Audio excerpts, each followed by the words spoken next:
Déjà, je vais vous expliquer un petit peu le principe. Donc, la boîte, elle a été élaborée pour des marionnettes à fil. Donc là, il y a un trou au milieu pour que les marionnettistes puissent sans souci jouer. Et donc ensuite, au niveau du principe, on s'est inspiré de Justicia, donc avec un plateau tournant découpé en plusieurs parties. Nous, on l'a découpé en 2 parties pour pouvoir déjà avoir un espace plus grand au niveau de l'angle. Et en plus, ça nous permet, notamment pour cette scène-là et la scène d'après, de jouer avec l'espace, parce qu'il y a une plaque qui se... Les deux. Voilà. Ouais, les deux, d'ailleurs. Donc ça nous permet de jouer, suivant l'importance de la pièce, par exemple,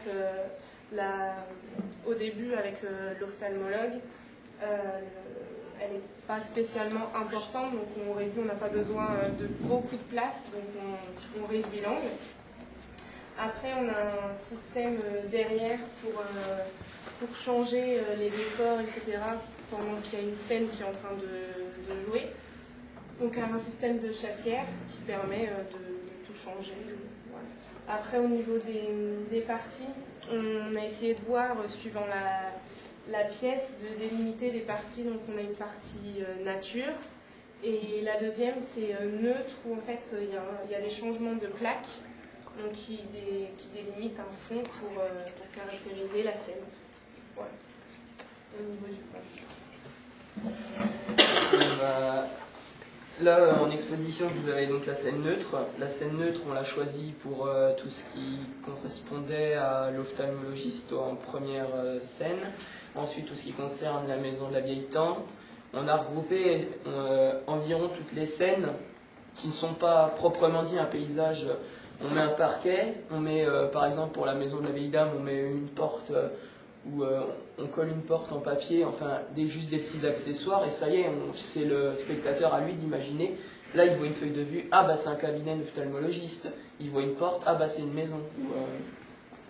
Et donc bah, là, on a la petite et l'ophtalmo, et c'est les plus grandes marionnettes. Après, vous verrez, on a joué avec la taille.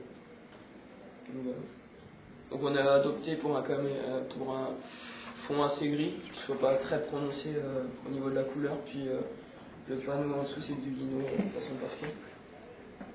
Vas-y Loïc, si tu veux faire tourner les plaques.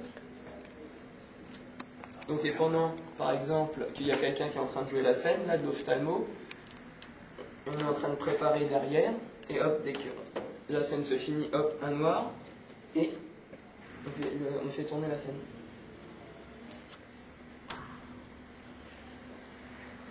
Je la plaque aussi.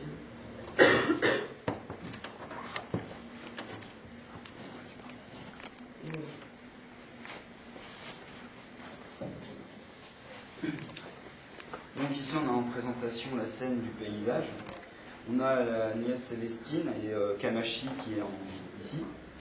Donc le paysage, on a repris sur Okuzai avec les 36 vues du mont Fuji.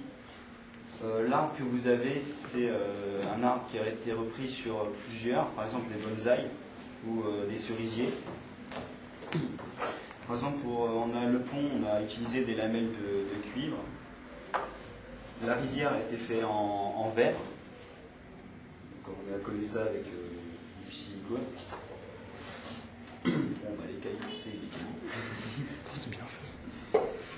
L'herbe a été faite à partir de rumiluse. C'est la nourriture pour les vaches. Et pour le sable, bah, on a utilisé on a cassé des petits morceaux de cailloux, puis on a mélangé ça. Donc le paysage, c'est pas, on a voulu le faire très représentatif. On n'a pas cherché à aller dans le mystique ou vraiment dans... Enfin si, voilà, on a fait ça, on a fait ça japonaise avec cette vestampe, donc c'est sur du bois. On n'a pas trop voulu donner un paysage qui soit, comment dire... C'est quoi le mot? Réaliste. Je veux que ça soit toujours aussi un peu dans la rêverie. Voilà. Donc bah là, ça va prendre du temps parce qu'il faut qu'on change les plaques. Les dans la chambre de Célestine. C'est un peu la chambre mystique voilà, de la pièce. Et on a voulu jouer avec la lumière. Donc avec le dragon, normalement, si on éclaire de l'extérieur, ici on est dans le noir, ça fait vraiment la lumière. Et donc, voilà, c'est le couple de lumière. Et les rideaux aussi du lit, ça fait rêverie, donc princesse, et puis les signes. Donc, côté du dragon, en croix, c'est les signes élémentaires, et autour, c'est astrologique. Voilà. Et puis, il y a un jeu d'échelle aussi, parce qu'ici, Célestine, elle est petite, alors que dans l'autre, chez l'ophtalmo, elle est beaucoup plus grande. C'est pour donner l'importance au dragon. Comment vous avez fait le dragon? Voilà, c'est Un vitrail. Tiffany. Vous avez fait qui sait faire du vitrail comme ça? c'est Samuel. Genre, tu sais découper du verre et tout assembler et couper dans le bois. C'est lui qui a fait les quiz.